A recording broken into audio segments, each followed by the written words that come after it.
Hello, I'm Tracy Nicholas, and welcome to Folkloring. I am a passionate folklore practitioner, and to me, folkloring is more than just a podcast. It's my commitment to help you connect with your roots and awaken the wisdom within you. Hi, everybody, and welcome to this episode of Folkloring. And today I'm here with Shannon Evans, who is a public historian, a ghost and cryptid hunter, and the host of the Tombigbee Tales podcast. So, welcome, Shannon. Thank you for taking the time to be here. Thank you. Thank you for having me as a guest. I'm honored to be here. Now, we're going to get into the main episode in a minute, but first, have you been folkloring lately? And if so, how? Actually, I have been. We had some misty, foggy early morning the other day, and that's a good time to see. Um, that's a good time to see apparitions or unusual activity.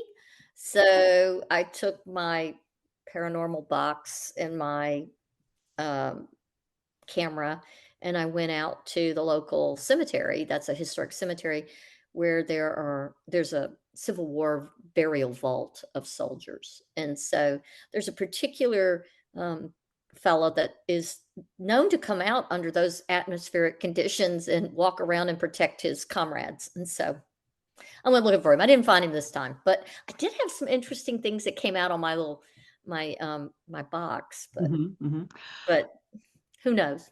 Very interesting. So, as for me, if anyone has already listened to the episode about weasels, it is going to be more or less the same folkloring because I just recorded that yesterday and I've done nothing new since then. So, I've been doing my fall cleanup and gathering up some of the herbs. I'm hoping I didn't gather them too late and I still get a second harvest a little bit later on in the year before the freeze comes.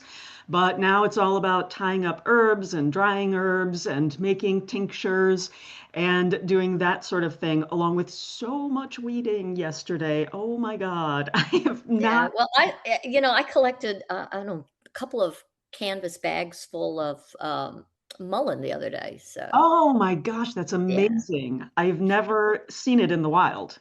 Oh, it grows here on the sides of hillsides and people's yards and out off in the on the edge of the woods. It's not really in the woods, it's more of an open field kind of thing. Okay. And I collect it for bronchial type stuff. It makes a great tea for bronchitis and asthma and things like that.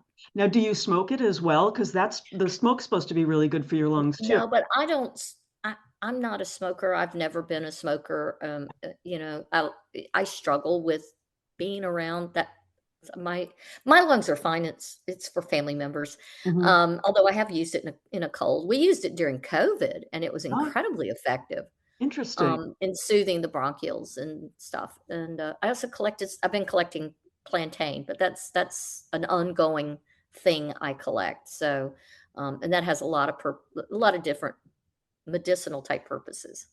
Yeah. I mean, I obviously said I don't find it here, so I buy it. And I tend to get reduced lung function when I'm having one of my allergic reactions. And so I can't get a good breath in, and it really helps me with that. And then I go take a nice long walk, and that gets things going. Yeah. And so, yeah, I love mullein. Well, the other thing that we used when I lived in the Pacific Northwest, I could get it easily, it's not around here, is Oregon grape. Oh, yeah. Yeah. That's something that, we found very helpful, but I don't live in the Pacific Northwest anymore. I live in Mississippi. It's a totally different I mean, I'm collecting skunk cabbage and plantain and Sure. Yeah, I've got some in my cabinet. Again, it's some that I bought because mhm. that I don't get that around here. But I forgot about that. I'm gonna have to dig in. I've got so many herbs that it's just ridiculous. Okay, so let us talk a little bit. I want to hear about who you are and the path that you took to get to where you are today and the kind of work that you do. Wow, I'm a 5th or 6th generation native Mississippian, depends on which side of my family you look at. I wasn't born here, but that's a whole nother. story. My father was in the military when I was born, but I was birthed over Southern soil because my grandparents were all just distraught that I'd be born in a Yankee. And so, anyways, grandmothers and sacks of soil and money exchanged hand. Anyways, allegedly, who knows? Who knows what really happened? It's hilarious. That is such a Yeah. good example of like personal folklore. I love that. Uh-huh. So, when when I was a kid, I've always been fascinated by history. I grew up surrounded by it, living in a town full of old houses and interesting characters who live in those old houses and in this town. And I grew up in a newsroom. My mother was a journalist, Hmm, and so I was always kind of underfoot and fascinated with the world of storytelling. And if you're from the South, you grow up thinking everybody knows how to tell a story. Storytelling is it's an art form here, and there's different types. There's your grandmother who can tell you a story related to a recipe that's related to a family thing, or there's your grandmother telling you about your relationship to the person down the street and how you can never date them when you're older. They're the people who collect the family histories. And sure. then there are the tall tale tellers. And so, we all laugh because my father could tell a storytelling joke like none other. And he never tripped up over a punchline. He could tell the story. And then there are the tall tales that there's always the men down at the local diner telling fishing tales or hunting tales or tales of their football years and their misspent youth. And the stories always shift and change and grow Right, right. with the telling and the Sure. audience. So I've always been surrounded and fascinated by storytellers. And when I was in high school, I had a teacher. His name was Carl Butler, and he always challenged us and pushed us to find out more than what was in the book. And he sent me to the courthouse for some reason. I don't know why me, but he sent me to the courthouse probably because he was friends with my parents, and I would live walking distance from the courthouse. And he was like, "Your job is to go find this." And I'm like, "Well, why can't I go to the library like Joe Blow over there and go find a photograph of that?" He's like, "Nope." He's like, "You're going to go find a primary document, et cetera, et cetera." So that was my task. And I got in there and I fell in love with the archives, find Right. digging through old minutes, the mayor's minutes when they had a mayor's court, and finding out about people who were before the mayor's court and before they were ever convicted. Somebody would come in and drag them out and lynch them, or just horrible things that would happen. But it was just so fascinating. You just couldn't look away. And the Uh-huh. more I dug, the more I fell in love with it. And so I'd come back and try and tell my friends about the things I found. And of course, they were like, "Yeah, whatever, you're a weirdo." And so I just started writing them down. And that's how it came about, kind of. And then I went off to school and I was told that that was an impractical career field, that there was no career field attached to that. So I either needed to be a lawyer or an engineer or something. So I went off to school, did all the things you're told to do. Right, right. And then somebody I was offered an opportunity to go back to school later in life, and a couple of times. And so if somebody paid for me to go to school, I'd still be in school studying something. Right. And so I just kind of fell into the public history profession. Mhm. I do not have a degree as a public historian, but I do the work of a public historian. Okay. I have I got a bunch of degrees, but none of them have public history after them. I have a master's in instructional design. I have a master's in fine arts, in creative writing, and a couple of other. I have a master's in statistical analysis of human learning. None of which are very practical, but somehow I still use them all in what I do. So every day. And so is a public historian different than a historian? What's the difference there? It's a form of history. I mean, it is a form of a historian. It is just a more specialized area in that it records public history and the more than just elections, but trends and sectors of history. So maybe you specialize in post Reconstruction era, Okay. or there it. it's snapshots of time in history Mhm. and how it impacts the human condition. And so let's talk a little bit about your specialty because you specialize in an area, right? Well, so I wear two hats. I work for an organization called the Mount Zion Memorial Fund, and we work in the preservation.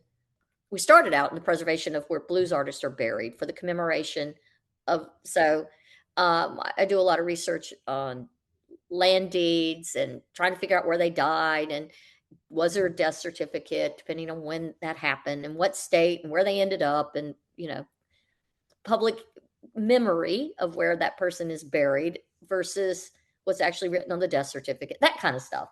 Okay. What's and going through old newspapers. We also work in the area of social justice in that there are a lot of descendants who have had their right of access to their ancestors, which is often their father or their grandfather, having access to where their ancestor is buried.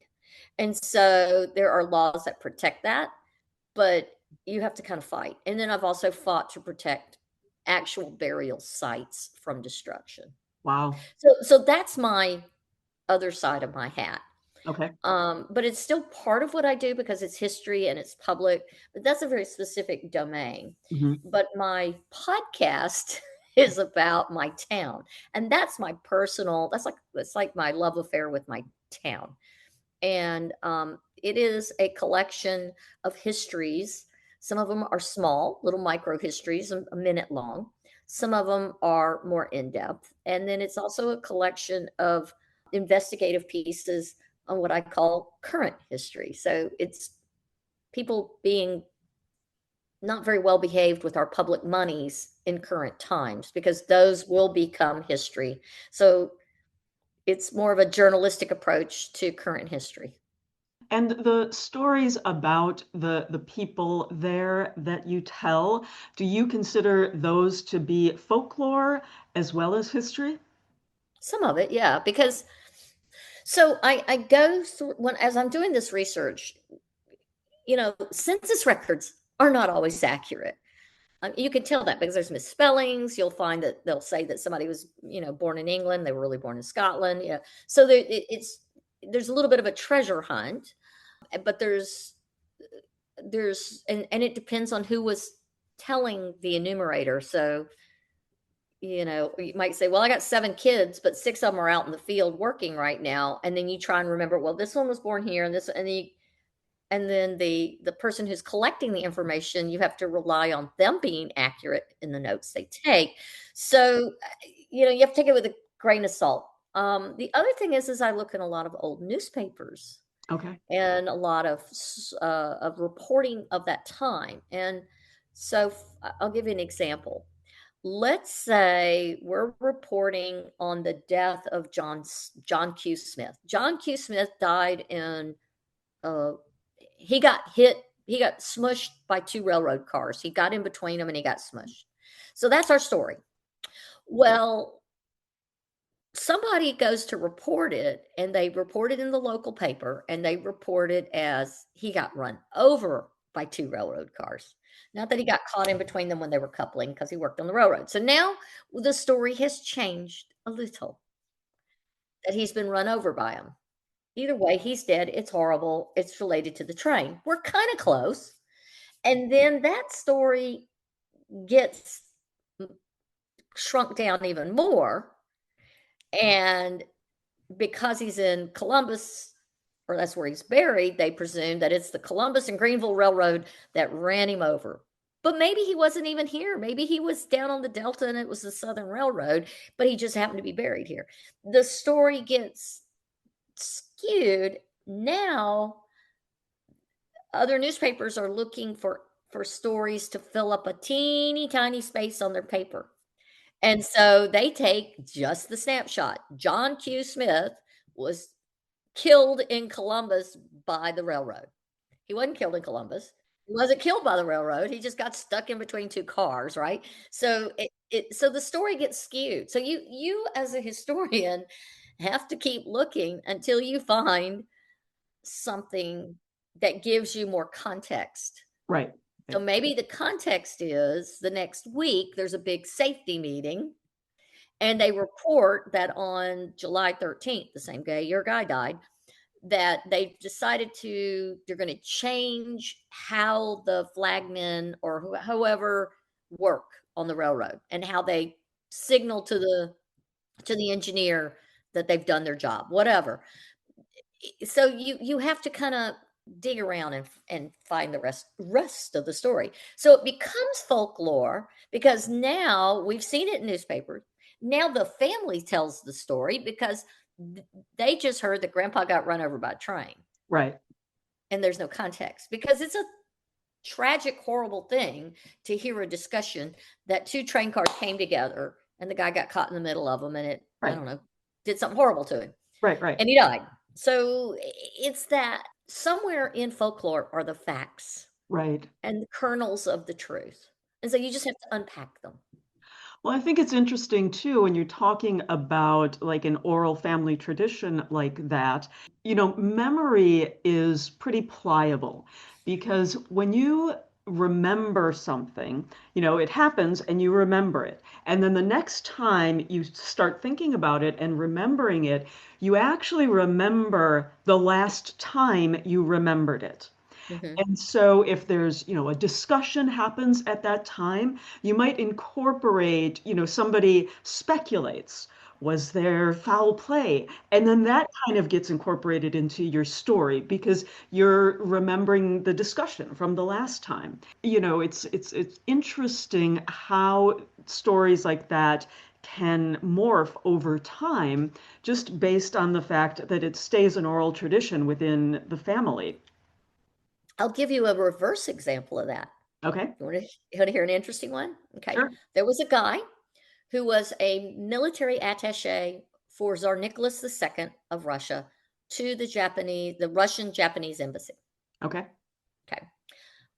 Tsar Nicholas dies, is assassinated, the Bolshevik Revolution happens, the communists take over. Hmm. The Japanese attaché, the Russian attachés in Japan are stuck there because the Japanese government is not at that point acknowledging the Communist Party. They will eventually. They don't know what to do with these people. They know if they send them back, they're going to be killed. So they just let them stay in the Japanese embassy and in the homes. Most of them had bought homes and whatnot. So this guy, I'm going to call him Nick. Nick and his family are there. Right after that happens, Tokyo has a horrible earthquake. Hmm. And as a result of the earthquake, the whole city catches on fire. It's terrible, loss of life. So Nick has this Russian wife and these three small children. He's like, I got to get them out of here. He can't send them back to Russia because they'll die. So he takes them to the coast, puts them on a ship, and sends them for political asylum to the United States. She lands, she speaks no English. Her two older boys speak some English because of school. They come here, they settle. So, with less than a year, the story that comes out and is published in the paper is that Nick falls in love with some 30-year-old divorcee, or maybe her husband's dead. It doesn't really say if she's a widow or not. And he professes his love to her, and she doesn't return the favor. So like all this happens in this frame of like an hour. And so he shoots her in the stomach. And then he turns around and he puts two bullets in his head, both of which are lethal. Either any one of those two shots is a kill shot. Okay. But all you hear is that he shot himself and he did himself in, and it was a love triangle. And the family then refers to it as an unfortunate incident happened to him and he dies in Japan. Mm. So mama is now with the kids, blah, blah, blah. The whole family, now the great grandchildren are my contemporaries, and they have thought that he had this affair and all this happened. I found two articles. One of them was in Russian. I don't read Russian. I had help. And one was in German. I read German. It's not, I'm not perfect, but I can read it. I can translate, I can figure it out.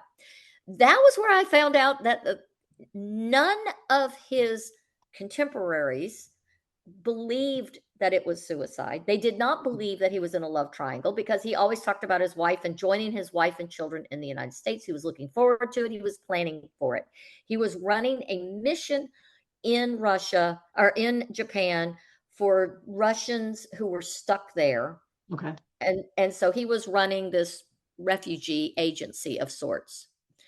The only report from the now communist run Japanese embassy at his death is from Comrade Kuznatsky.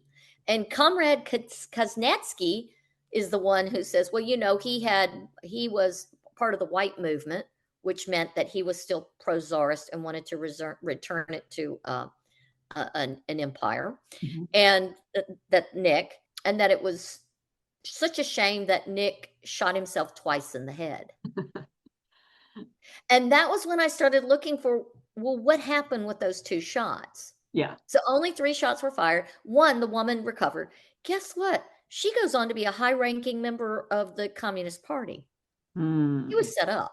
Yeah, of course. And it was not a fatal wound. It didn't hit any major organs. Nothing really happened to her. It kind of shot through her fatty part of her side. So I'm like, okay, so I go back to the family and I said, I found all this. I said, I find it interesting. I said, I don't think he committed suicide. I think he was murdered. And so it was like it relieved them of this, and they weren't ashamed in the next, in this generation, but that story, they were like, I said, and that's a better story. Yeah, definitely. That's very interesting. Well, they say that history is written by the victors. And it's so funny because if you hadn't have done that digging, the family would have just kept carrying that story forward and never known what, the reality was. Well, the other piece that I found interesting was besides all his neighbors, his professionals, all these people were like, no, I don't believe this. This is so not him. The other piece of it was that Kuznetsky, or whatever his name was, Comrade, immediately sealed off his home, and the communists ransacked it looking for documents. Yeah, it's kind of funny. There in my family, there was always a story that on my mother's side, my mom's maiden name is Stewart, right? And so there was a story that we were descendants of Bonnie Prince Charlie, Charles Stewart, right? And so everyone was like, yeah, and then there was also a story that also we were descendants of Jeb Stuart, who was the strategist for the Civil War for the South. And they came through here and was friends with people in Columbus and spent the, yeah. And so they say that he was out on a scouting mission and he got killed. And they say that if he hadn't have gotten killed when he did, that the South would have had a much better chance of winning the war. And so that's sort of like this little like shameful part of, the family. Well, at a certain point, my aunt did a family tree. And it went all the way back went back to Charles Stewart's daughter. And I was like, okay, well, that's interesting, but Jeb Stuart was not on it. So that part of the story was not true. So, years later, I had it, and it didn't start with the daughter. I'm sorry. It started with her 2 sons, right? And I was like, well, like, how does that go back? Well, I was on 23andMe, did the genetic thing. I had a guy reach out to me, and he was like a third cousin or even more. And he said, hey, it's a story in my family that we're descendants of Charles Stewart, Bonnie Prince Charlie. And Charles the Pretender. So I was like, okay, that's really interesting. And then he told me the story about the 2 men. It was 2 brothers, and they married 2 sisters. And that's where my family tree started. And he said, those 2 men are the sons of Charles Stewart's daughter, who was illegitimate. And later, she was legitimatized. He sort of changed his mind later and claimed her. And if that hadn't have happened, we would have never known, if like he hadn't claimed her. And so that part of the story was true. And it was interesting to see, and I think I'm Well, I would be ninth in line, so I'm ninth generation down from Hmm. Stewart. So that was fascinating to me, and also quite the relief that I am not related to Jeb Stewart. Well, Jeb Stewart, he did do some. I mean, they were all conflicted men, and they were men of their time. Yeah, that's Um, very true. and I'm not convinced. I know I've heard the stories that if he'd lived, etc. No, they were running out of money, men, land, all kinds of stuff, and they were, yeah, They didn't really have the infrastructure. no, So no, they anyway, did, and okay, they didn't have international support. But that's a whole nother. right. Okay, so let's talk a little bit about your ghost hunting. How did you get into it? What's the difference in what you do when you're ghost hunting as opposed to cryptid hunting? I want to hear all about that. Okay, well, so I grew up in a house that was haunted, and so the guy who lived the house I grew up in was a late Victorian slash Edwardian home.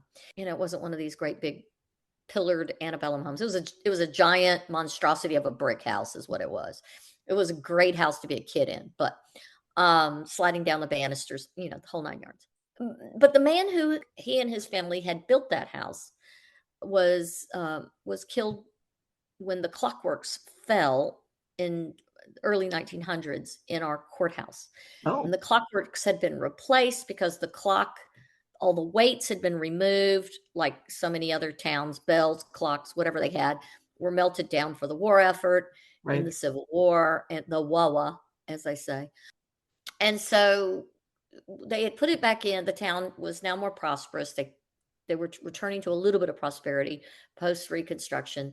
They had the clock refixed, whatever, and they had these giant beams and they had these guide wires that held all the things in place. Okay. And they had just been there doing all the work on it and cleaning it up, and I think they had set the clock or wound the clock or whatever it is they did to that.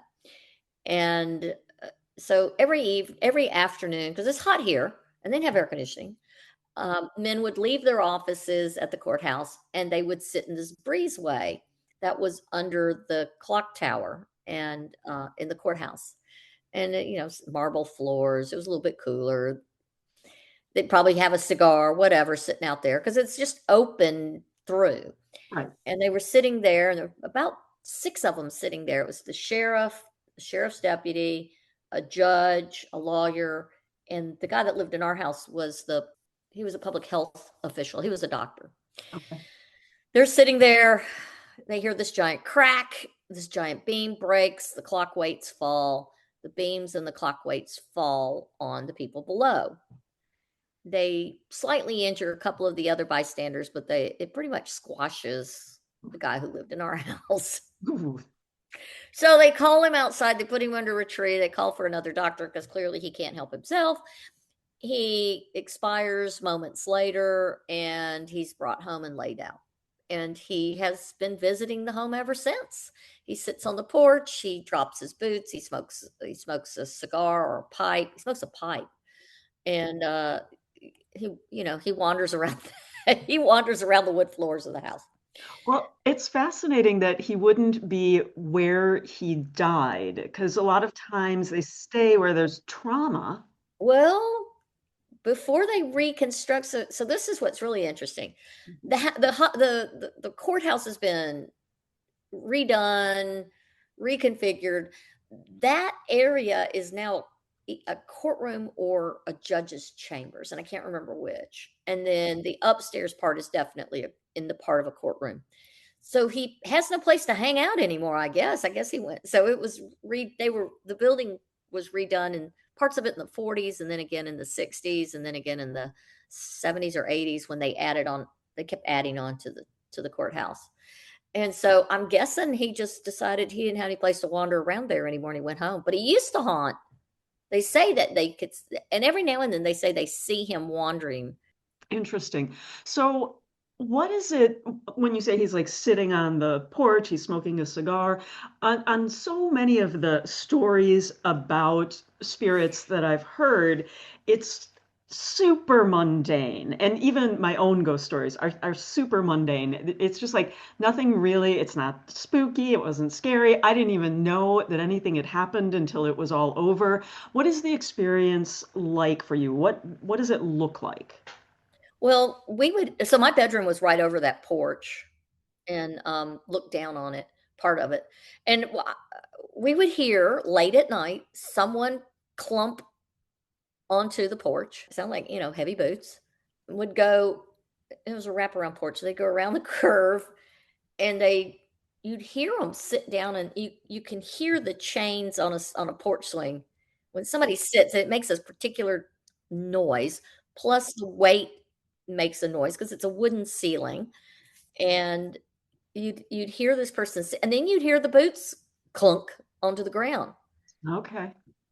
My father would look out of his study, was our den was right there, and he'd look out he's like, he would watch. He's like, there is no one there. There are no boots there. Interesting. So we all kind of kept watching. So we just went like, well, the doc's home. But we did find in that house, his wife kept journals. She kept journals of her gardens. And that's funny, but she was going cannabis in the garden. We found That's had a lovely, my father was like, do you know what that is? My mother was like, I don't know, but she drew some pretty flower pictures in her book. And my dad's like, no, you're not growing those old seeds in our yard because they may be heirloom, but no, we're not going to get arrested. But she kept journals, and she was a recluse. So before he died, she was a recluse. okay. And so she kept meticulous notes of everything, including his death. Wow. Yeah. But it was kind of interesting because, she would write about it and how terrible it was and where they laid him out in the house and how he was in the front parlor. And then they moved him to the dining room because they had too many people coming and they needed better flow. And then it was summertime, so she didn't like the smell. So she started putting more, lilies weren't doing the job. So they put out camphor. Oh, And oh yeah, just it was really interesting. And then she was like, "No, we got to go bury him." So they moved up the funeral from late afternoon to early morning or something like that. So interesting. they carted him out to the graveyard, and they had the service, carted him out to the graveyard, and they were done. So, okay, so you grew up with haunting and that was very real and your family supported that, believed it. And so what made you decide to actually go out, get the equipment, go ghost hunting? Well, okay, well, first of all, I grew up with a bunch of kids in our neighborhood. And we all ghost hunted. I mean, it was like we all lived in old houses. There were some houses at the time that weren't being lived in or partially abandoned, whatever.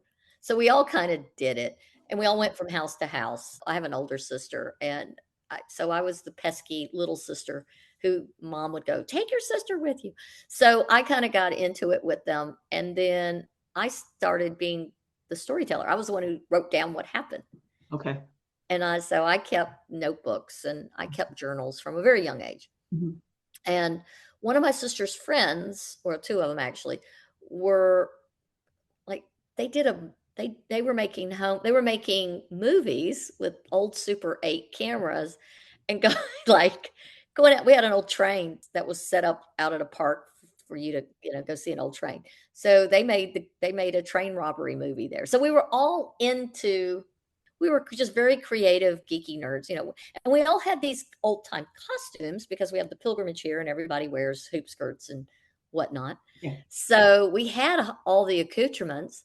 Anyways, we ended up at one of the houses, and somehow the historic society used some of the photos that they did, and like there's a picture of my sister coming down, and they made it ghostly, and I just grew up doing this. It's like it's part of our fiber. Anyways, I left for college, and when I was in college, we started ghost hunting up at Ole Miss in some of the old buildings. There's an old building called the Barnard Observatory, and so we started setting up reel-to-reel cassettes in the building and catching in the old upstairs classrooms, and you name it, we did it. And then we'd find out. So there was the story of somebody jumped off a bridge, or there was a love thing, and somebody committed suicide here, and so we were young and foolish and trivialized the the stories and the misery because we were looking for the sensation. We were not, you know, and so with age comes a wee bit of wisdom. And it just was a continuation of the same of writing down the stories that I heard or people I met, and then I moved to Europe and I got involved in going in castles and old so it just went downhill from there, and I've just been fascinated with it my whole life. What's your favorite ghost that you ever found? What's the story there? I think so. Most of my favorite ghost stories are experiences. Okay. So, I mean, I could tell you about the train that comes at you and disappears and there's no train. I could tell you about going out and, the lights of the trainman with the thing, I could, and they're cool and they're spooky and they're unexplained. But I still think my most favorite story is my mother was good friends with this lady. Her name was Fran Ivy. Her children were much older than her son was much older than I was. Yeah, I think he was in college at this time. And something was going on. I don't know why, but Fran took me from my mother's office often. She would kidnap me. I don't know. Maybe I just entertained her. And I would go over to their house, which was called Hickory Sticks. Okay. And she would make, she made these great cookies. She was a character anyways, but she was great. She had some great baked goods. And she would, it's like, sit here, and we'd sit in the kitchen and she'd make me cocoa and we'd chat and we'd carry on because it was a big old drafty house. One day when we were sitting there, you hear somebody clump up the stairs and you hear the door slam shut. And I went, "Oh, Mr. Ivy's home." And she goes, "No, Mr. Ivy's in Memphis. That's our ghost." And so, and it was just so matter of fact. It's just like, I got to take some cookies out of the oven kind of thing. And so nobody was wigged out. And I was little. I don't even think I was 6 years old. And so, that was kind of that. But it was the fact that it was just like, oh, that's our ghost. Right. Like, whoa, so what? So all of my experiences are associated with people. All my they're just like they're like comfortable memories. Like some of them nobody's worried. Some of them we get scared. You know what? Well, mostly in the outside, like when you're in a swamp or something, that gets a little bit scary. But but that's all in your mind. Yeah, and I mean, I think that we're sort of genetically programmed to be a little more scared when we're out in the woods, especially if it's dark, Yeah, because that's where the danger is. And yeah. so it's easier to get scared. I have never been in a swamp. I have no desire to do that. It's terrifying for me as a northerner. Uh, I'm just like, aren't there alligators and crocodiles Not and necessarily. I mean, most places you might find snapping turtles and maybe a snake, but at night they usually aren't out. Well, maybe no, they don't want anything to do with you. I'm more afraid of two-legged stuff than no-legged or four-legged. So fair enough. Okay, so let's talk about being out in the swamp and your personal cryptid encounter. I want to hear about the Pale Walker. okay, so this is I don't know what I don't know what I saw. I mean, I it was the strangest event. So there is a legend out what was called it's called Andrew Jackson's Highway. Here we call it Military Road or Highway 12. And Andrew Jackson came through here. He brought dragoons. They created this highway to go from Nashville to Mobile or New Orleans to to the coast. Okay. And it came through here. There's a swamp up here and a creek. It's called Black Creek. And I had found there's a story in an early book that's from I think the book is written in the 1850s that is legend, essentially legends of Mississippi. Some of them are all kinds of legends. And so this guy had written about this, and I think he called it Panther. He thought it was a panther swamp or something like that. He gave it a name. He tells the story of what the soldiers encountered when they were building this highway in the early 1800s. Okay. And he talks about how these men were sent to go across the creek at a low crossing, or so they thought. And the horses get spooked. The men are in full armor. They see something, but the rest of the troops don't know because they're not right there. They get spooked. They fall off and they drown, but they disappear. But the creek's not that deep there, nor is it that big of a creek, anyways, unless it's like floodwater, high season. And the horses run off. They're scared. They're lathered. All the telltale signs, and they never find the two dragoons. And then later, their bodies appear. And I don't know if they wash up. I don't know if they find them downstream. But then they allegedly they bury them somewhere in the woods. Okay. Close to this spot. So I go look because that's me. I'm just like, okay, so I'm looking on the old maps and I'm digging around. And I was like, oh, I know where this is. So I go out there because it's me and it's in the fall. And so it gets dark a little bit earlier. And so I go out there and I pull off the road into this where an old store or something used to be. And I'm looking around and I thought, okay, I'm going to go walk the creek, see if I can figure out where this deep place is. So now you've got the road going across the highway, and then you have trees and swamp, and you have an old railroad trestle. So I thought, okay, the railroad trestle, I walk that way along the bank and don't see any big holes, but I'm going, well, it's been over 100 years. The rivers, the creeks changed course, et cetera, et cetera. I go the other direction and it kind of flattens out, and then the creek has two little forks to it, and then they join back up. And where they join back up is where the road curves back around, and there's a little community back there. There's a set of there's a trailer park, essentially. Some people, 6 or 7 people, have put trailers out there.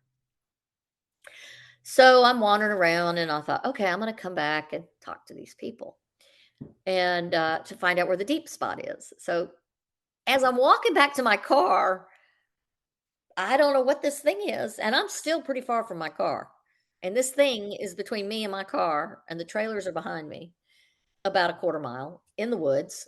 And because I've cut through the woods to find this, and it's swampy and it's slushy and it's messy, and there's trees, there's all kinds of detritus to trip over. And I'm like, okay, my mind is playing tricks on me. I wait a second. I pause. I stand there and watch this thing. This thing watches me. And then it just kind of melts into the trees. And I thought, oh, well, it's almost dark. It's probably car lights because I'm that stupid. So I hurriedly go to my car, and I'm cursing myself for not bringing anybody with me. And I'm sitting in my car. I've started my car, but I've locked the doors because I'm still wigged out. And I turn on my lights to go leave this kind of parking, a flattened area to go back to the road. And that sucker is right in front of my car. Oh my God. And it's looking at me, but it's not upright, but it's kind of upright, but its knees aren't bending the right way. So its knees bend kind of backwards, maybe. It just was so weird. And its hands were not, they were fingers, but they were very long. It was pale. It was kind of see-through.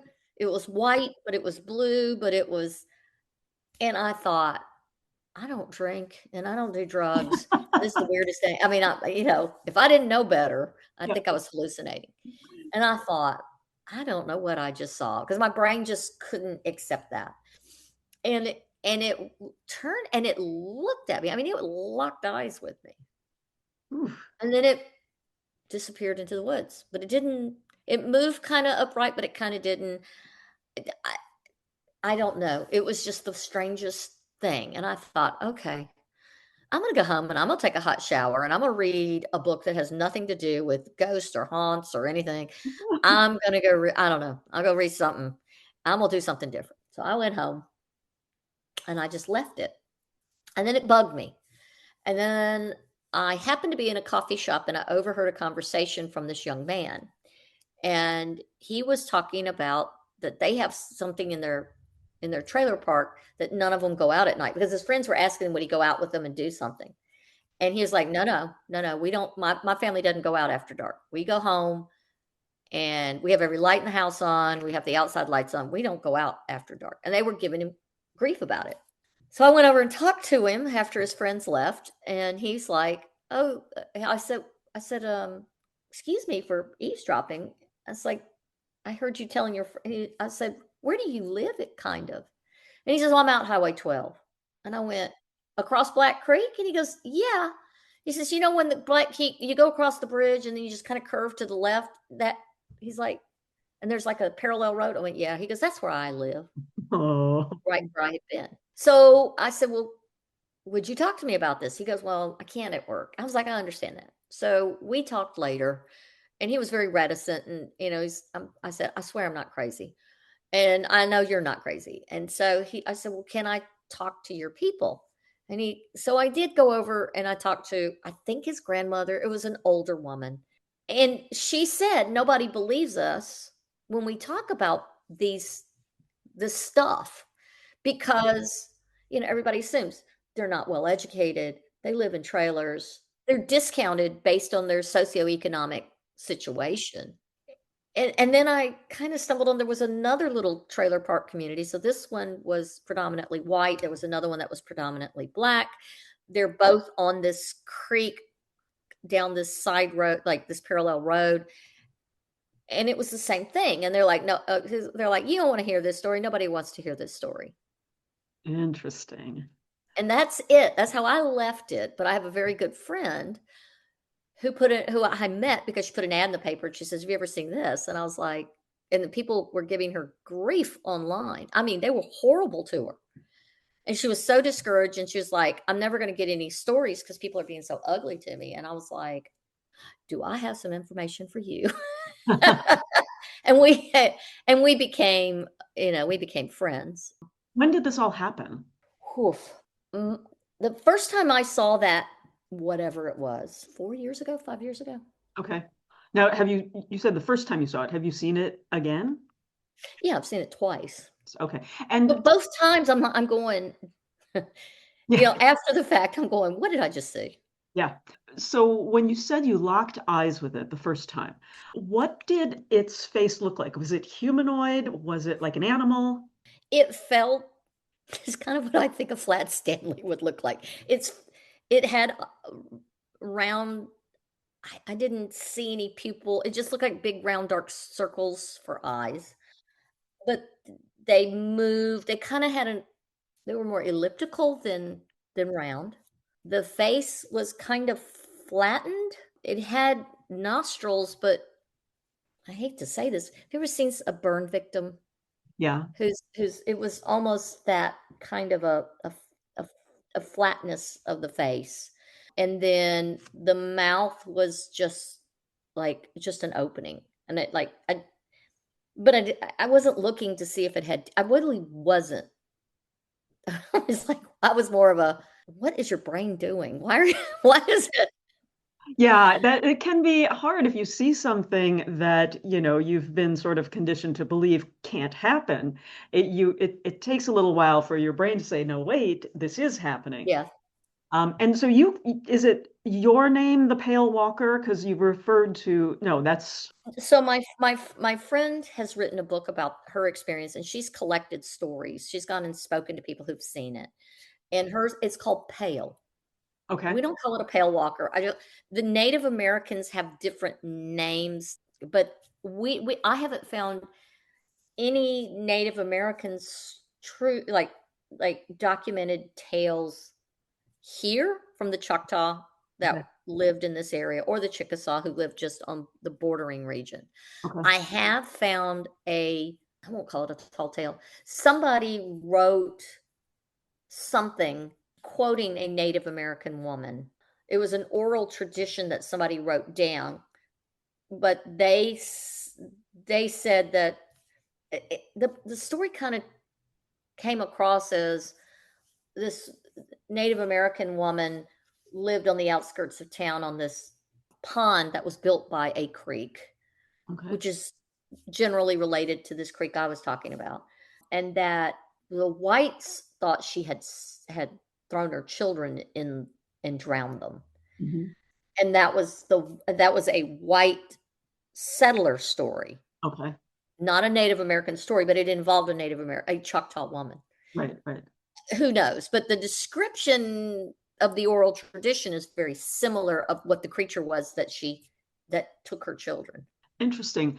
I'm actually reading a book right now called Mothman, and the description that you give doesn't sound hugely dissimilar from the description. Now, the Mothman obviously has wings, but the actual creature itself, and I didn't know very much about the Mothman before I started reading this book, and the book is actually due out in September, but they give a great history, and it's like when you talk about the face and sort of the body and the hands, that's the exact same kind of description that these creatures have. I think it's really fascinating.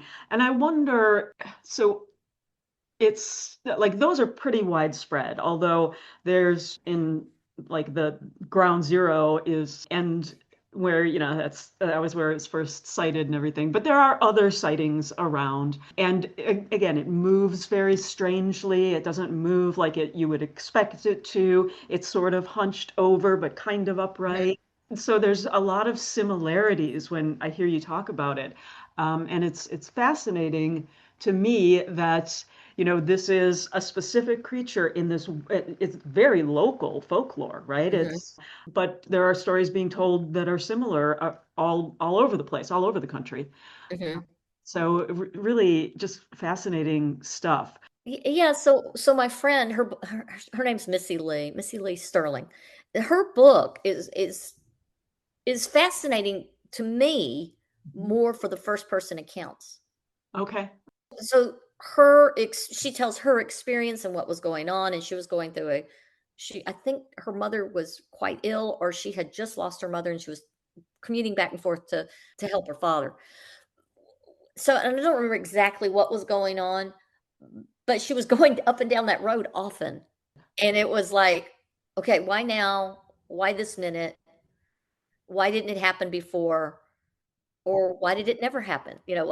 So that was what sent her on the journey to interview people.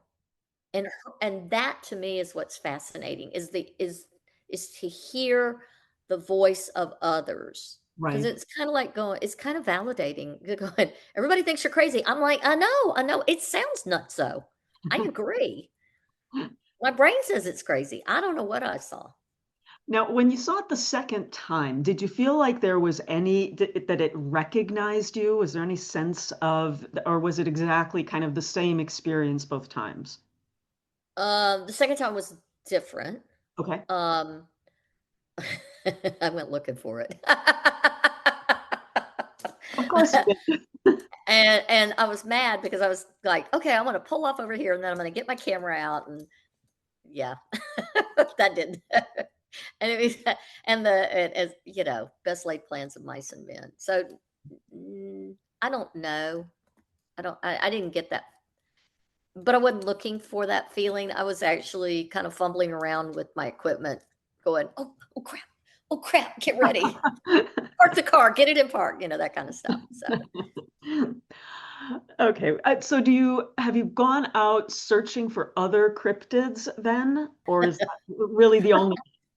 so there was a movie that came out. Oh God, what was it called? The Boggy Creek Monster. Okay. So you'd have to know my father. My father was, my father indulged me in any of my craziness. So this was about the time we did have UFO sightings around here. We don't know what it was. The Air Force tried to say it was weather balloons. Those were not weather balloons we saw. I mean, it was all kinds of things. Who knows what it was? It could have been military. Although my father had been involved in military aircraft and had a very long career in that field. Anyways, so the Boggy Creek Monster movie comes out, and we go to it, and of course It scares me to death. And we walked to the movie theater. It was called the Varsity. It's right downtown. And we'd gone to the early show. And my dad took off running and left me whistling, trying to get home. And I'm like going, Daddy. I was old enough to know better. But anyway, so you have to go beside what was called the old Big Star. It was an old grocery store and it had a loading dock right almost to my house. My dad was hiding under the loading dock and jumped me. And tried to whistle to get home. 2 doors from home and he jumps me. So anyways, scared to death, all of that. So my dad goes, let's go Boggy Creek hunting. So my dad takes me to Arkansas where the Boggy Creek monster supposedly has been seen. And we go stay in a cabin on some lake. I don't even know what it was. And so we go, he cuts the giant police, torches, flashlights. Yeah. And he takes me out and we go Boggy Creek hunting. We heard stuff, but we're in the middle of nowhere in Arkansas, Yeah. where we also go hog hunting and all kinds of stuff as a family because we're a bunch of rednecks. And so it was probably a bobcat. It could have been a turkey. I don't know what we heard, but it was enough that my daddy and I scared ourselves. We went running back to the cabin and we slept in the center room. And there was a center room that had no windows, and that was where we slept.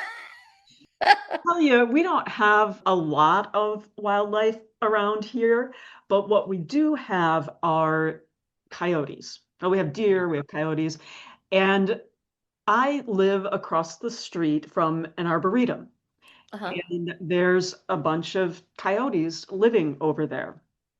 And in the spring and summer, when they're mating, and then when the younger ones start to hunt, the noise they make is so ungodly. Like, Yep. if I didn't know what it was, if I wasn't It was scary. if I wasn't on the second floor in my bedroom, and I like to sleep with the windows open, so I could hear it real good. And it's just screeching and hollering and carrying on. That's all I can say. It sounds like a woman getting beat to death. It's horrible. It sounds like nothing on this earth. Like, I would believe that was something otherworldly if I didn't. And the first time I was so freaked out, and I thought to myself, like, what lives over there, right? And I knew that coyotes lived over there because I had dogs and I would walk the dogs, down by the canal. And so I did a search online for like coyote, calls, and I heard it online. And if I did not hear it online, I'd be sitting here thinking to this day that there's some kind of monster over there. I lived on an island called Bainbridge Island, Washington, and we had great ghost stories there. But we had somebody had rescued a coyote. The story goes that they ended up with a group of pups, a litter, and they were caring for them for whatever reasons. And then they were supposed to rewild them. So they were supposed to take them out to the peninsula. So for whatever reason, they didn't rewild them, allegedly. Yeah. And allegedly, they just turned them loose at this park that we had. It was called Battle Point Park. Well, Battle Point Park is also where lovely people who, after their child has had Easter and doesn't really want their bunny anymore, they go and abandon the bunnies in the park. So we have this overpopulation of bunnies that look like store-bought bunnies. They do not look like wild bunnies. And we have some that have interbred with some wild bunnies. And we have a coyote population. So the coyote population stays fat because every year the bunnies replenish in the park. And most of it's because of people take their bunnies about 6 weeks after Easter. Because bunnies are a lot of work and they're destructive. Yeah, I had a bunny when I was little, and it was one of my mother's friends gave it to me. I was super excited and everything. And the bunny I'd let it out, right? And it would be in the living room, and the bunny loved to go behind the couch. So it would go back there and everything, and then all of a sudden it would come out, like shot out, and it would go around and around and around and around, just like that. And we're like, that's weird, right? And we had had dogs and stuff, but I was like, what is that about? Well, come to find out that months and months later, and I got rid of it. I gave it back to the person who gave it to me because it was a lot of work and it just Uh-huh. so we moved the couch at a certain point, just because my mom loved to rearrange the furniture. And as it turns out, the bunny was going back there and chewing on the lamp cord and Uh-huh. And getting shocked. getting shocked. Yep. So we finally figured out why the bunny was acting like that. Yeah. Well, back in the days when people had, hardwired phones in their home, but that's also one of their favorite things is to eat telephone wires. So, and TV cables and all that. So, that's why they get rid of them. Yeah, yeah. They're destructive little jerks. We've strayed from folklore. Well, but the folklore is, rabid, but I mean, you could tie that to all kinds of stories, but It's true. it goes back to the supply chain. Why are those entities there? And are they real? Are they filaments of our imagination? Or, is some of it coyotes gone wild? Yeah, yeah, definitely. You figure if they're out in the swamp, if these creatures are out, in the woods or the swamp, which is again tying back to Mothman, they see them in the woods. It's always, Uh-huh. or country roads, and parallels to, of course, alien abduction stories and that kind of thing. And in the case of the Mothman, from what I'm reading, they're typically gray and not white. So it's interesting that your creature is so light. But anyway, yeah, they're out there where there's going to be food for them. And hopefully we never get to a point where we get with, raccoons and rats and stuff Mhm. where they decide that, hey, there's all these dumpsters in the cities and we can feed there because then we'll start Yes. seeing them like down dark alleys and stuff. You're going to be seeing them Yeah. often. Okay, so where can people find your work if they want to listen to your podcast? So my podcast, Tombigbee Tales, is on any platform that you listen on, I think. I know it's on iTunes. I know it's on Apple. I know it's on Spotify, Podbean, all the usuals. It's also on YouTube. And so on YouTube, you can also there are audio from my podcast episodes. There are also I do 1 minute videos every day about somebody's life here or about ghost hunting or whatever thing I'm on today. And then I also do longer length videos about places and people in this community. I also have a website, tombigbeetales.com. And I will put links to all of that in the show notes. So, do you have any final thoughts for listeners? I always tell people everything's history and everything's folklore. If you dig into folklore, there's a bit of history or a bit of science or a bit of it's the kernels that we're looking for. And I hate when folk knowledge, I like the word folk knowledge more than folklore, even though lore is a very respected and time honored word. I think that when people recognize that everything old is new again. I mean, every antibiotic comes from a plant pretty much. I mean, there's a few that are chemically derived now, but for the most part, they all originated from a plant or a life form like a mushroom or something. So all stories have a kernel of truth that came from something, some experience, some observation, some bit of history, or some bit of science. And so I tell people that we're all creating history, so we all should be recording it. We're Yeah, all creating stories, we all should be recording it. yeah, Now, whether that looks like a podcast for you or whatever, that's not my thing to tell you to do. right. But your stories matter. Yeah, Everyone's story matters. absolutely. That's such a good way to look at it. Thank you for that. And thank you for taking the time today to be here with me. This was fascinating, and I really appreciate you coming on. Well, thank you so much for having me. I really appreciate your time and I appreciate what you're doing with your podcast and how you're preserving not just people's stories, but the art of collecting. Thank you. As always, thanks for listening to Folkloring. If you liked what you heard, please consider leaving a rating and review. And don't forget to subscribe on your favorite podcast app so you never miss an episode. If you have any questions or comments or would like to suggest a topic for a future episode, please email us at folkloringpod@gmail.com or message us on Facebook or Instagram.